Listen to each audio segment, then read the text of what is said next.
I'm turning more everyday items into dollhouse miniatures. I'm using rubbing alcohol to clean some suction cups I got at the Goodwill by the pound outlet.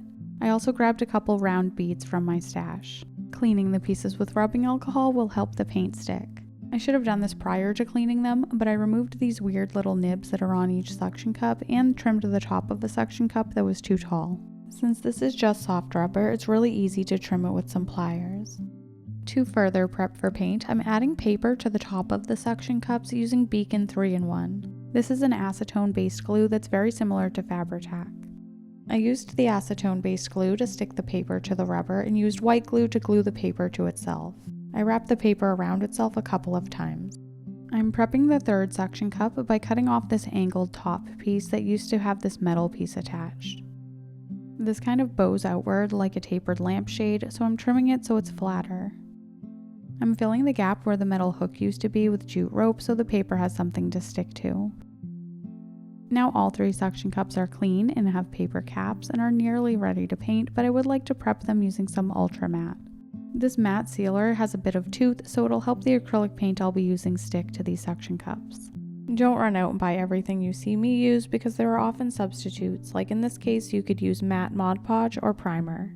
When I added my paper caps, I left excess because it's easier for me to trim them to size and I like to avoid measuring. I'm trimming the paper to be flush with the top of the suction cup.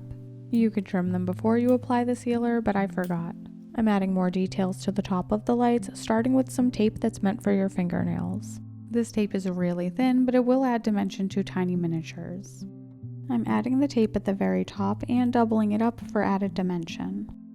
The adhesive on this tape is pretty questionable, so when I added an additional piece to the bottom, I decided to use some white glue to help it stick a bit better. Subsequent layers of paint will help this stick as well, but I don't want it budging before that step. For my smallest suction cup, I'm cutting a much wider trim using some adhesive label leftovers. Adding small details helps make your miniatures look more realistic. This looks like a pilgrim hat, but not for long. I added a layer of nail tape along the bottom, but I wanted something more dimensional, so I chose this round green string. I used the same string on the third suction cup. I'd like to add a domed top to the suction cups to break up all the clean lines, so I'm slightly melting a hot glue stick over an open flame. The jumbo stick works well for 2 of the suction cup lights, but I need a small mini stick for the third light. I slightly melted the ends of the glue sticks over an open flame by keeping them moving, and now I'm trimming off the domes using an X-Acto knife and a cutting mat. I melted both ends of the big stick to get 2 domes. I'm cleaning up my rough cut and melting the bottom of the glue stick so it'll stick to the suction cup. On my first attempt, I tried to remove the pin prematurely, so make sure you allow the domes to cool in place so you don't misshapen the soft glue. I attached the dome to the smallest suction cup using this clear gel tacky glue from Aleene's, which is pretty similar to 3-in-1 and Fabri-Tac, but costs half the price.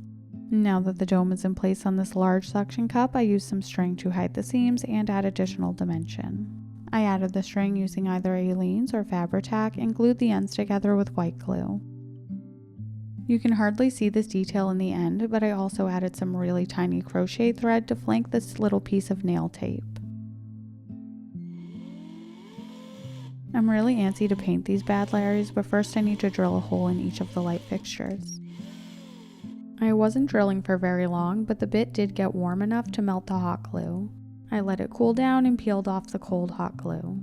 The hole kind of automatically caved in on itself, so I ended up using a toothpick to force the holes to be bigger. To electrify these lights, you could use a lighting kit like these I got from Evan Designs. This is the chip light size. These are battery-powered LED lighting kits.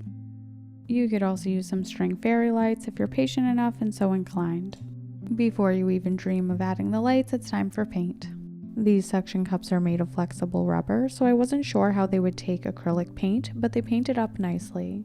I am using higher quality acrylic paint from Vallejo, so I'm not sure how cheap craft paint would do. I painted the inside of the shade white and the outside green. I'm holding it while it dries using some Dollar Tree clips.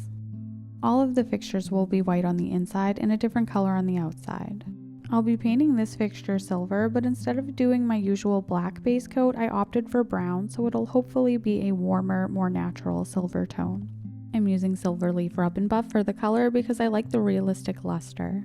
I'm applying it with a Q-tip to keep my paws clean and because I haven't figured out how to clean rub and buff out of a paintbrush.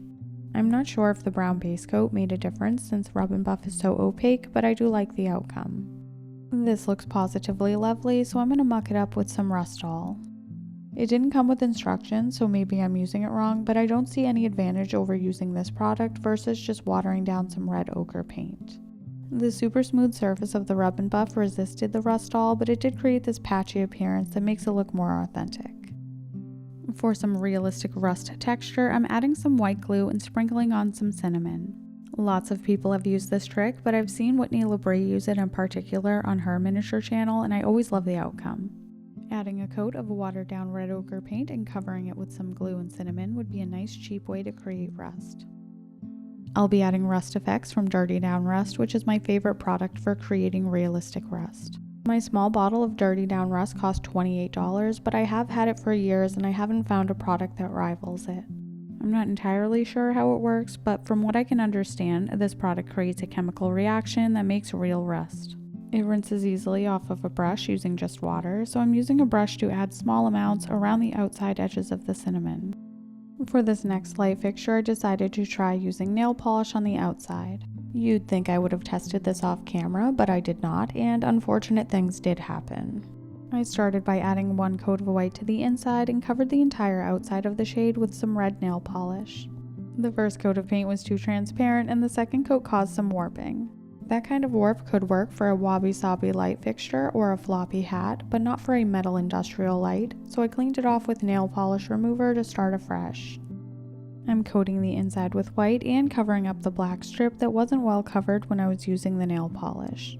This time I'm using Tester's acrylic paint. I accidentally got this paint when I was looking to buy enamel paint, but it ends up working out really well for this project. Just like Tester's enamel paint, the acrylic paint has great coverage and is shiny. I was surprised and delighted that the warp went away completely shortly after I removed the nail polish. To add some shine to the plain acrylic paint, I'm adding a coat of Diamond Glaze. I'm not sure this was the right product since the brush left a lot of streaks, but it did add shine. If you'd like to make these functional, you'd add your wires at this point once you've completed painting them, but I'm using these as dummy lights. You could also turn these into wall fixtures and flank a front door with these lights. I have a little hoard of strings I've gotten mainly from price tags. In addition to adding a cord or a string, you could also use beads to cap off the top for additional detail. I ended up removing this bead, but now I kind of like it now that I see it during editing, but I think this looks like a ceramic light fixture socket like you'd see on a retro lamp. For the light bulbs, I used 2 beads and a plastic cap of unknown origin.